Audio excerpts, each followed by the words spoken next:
क्या एनडीए में शामिल होंगे शरद पवार? सीएम फडणवीस के दिल्ली पहुंचते ही महाराष्ट्र तक सियासी हलचल तेज। नमस्कार, मैं आपके साथ शालिनी। आप देख रहे हैं सबसे तेज, सबसे पहले सर्वाधिक खबरों वाला channel India 24 news express live. चलिए बढ़ते हैं इस वक्त की बड़ी खबर की ओर।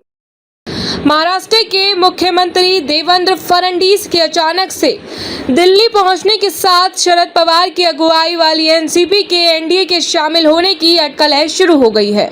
चर्चा हो रही है कि फडणवीस के दौरे में शरद पवार की अगुवाई वाली राष्ट्रवादी कांग्रेस पार्टी को लेकर फैसला हो सकता है।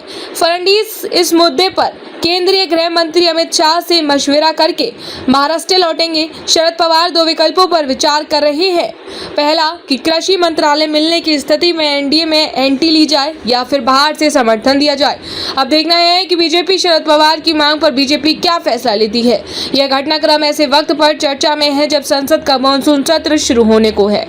यह 20 जुलाई से शुरू होकर 13 अगस्त तक चलेगा। महाराष्ट्र के राजनीतिक हलकों में चर्चा है कि शरद पवार की पार्टी और बीजेपी के बीच बातचीत फाइनल होने के बाद जल्द ही तस्वीर साफ हो सकती है। महाराष्ट्र के मुख्यमंत्री देवेंद्र फडणवीस ने हालांकि यह कहा कि महाराष्ट्र की कोई भी पार्टी एनडीए में शामिल नहीं होगी। हालांकि उन्होंने यह भी कहा कि हम शरद पवार की पार्टी के विधायकों या सांसदों को नहीं तोड़ेंगे। ऐसे में इस बात की संभावना अधिक है कि शरद पवार की पार्टी एनडीए को बाहर से समर्थन करे। सरकार से जुड़े सूत्रों का कहना है कि देवेंद्र फडणवीस की यात्रा आधिकारिक है। वे नर्मदा प्रोजेक्ट के साथ अन्य मुद्दों के लिए दिल्ली पहुंचे हैं। शरद पवार की अगुवाई वाली एनसीपी के पास 8 सांसद और महाराष्ट्र विधानसभा में 9 एमएलए हैं। खुद शरद पवार राज्यसभा के सदस्य हैं। अगर उनकी पार्टी एनडीए को बाहर से भी समर्थन देती है तो उनके सांसद और विधायक सुरक्षित रह सकते हैं। इतना ही नहीं, उन्हें विकास कार्यों के लिए अधिक फंड भी मिलेगा। महाराष्ट्र से सुनेत्रा पवार की अगुवाई वाली राष्ट्रवादी कांग्रेस पार्टी पहले से एनडीए में है। मूल एनसीपी का मामला अभी सुप्रीम कोर्ट में विचाराधीन है। अगर शरद पवार की एंट्री होती है तो स्थिति बिगड़ सकती है। अब देखना यह है कि बीजेपी शरद पवार की मांगों पर क्या फैसला लेती है। शरद पवार चाहते हैं कि उनकी बेटी सुप्रिया सुले कृषि मंत्री बने। इतना ही नहीं, उन्हें एमओएस भी मिले। अगर शरद पवार की पार्टी एनडीए में शामिल होती है तो एनडीए की ताकत बढ़ जाएगी।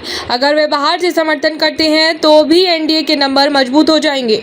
चर्चा है कि लोकसभा में मानसून सत्र में सरकार डीलिमिटेशन के साथ फिर से महिला आरक्षण बिल ला सकती है। तमिलनाडु से एआईएडीएमके की और डीएमके के सांसद वोटिंग के दौरान गैर हाजिर रह सकते हैं। ऐसे में सरकार की राहत आसान हो जाएगी। ताजा खबरों के लिए India 24 news express live channel को सब्सक्राइब जरूर करें। साथ ही बेल आइकन दबाना ना भूलें।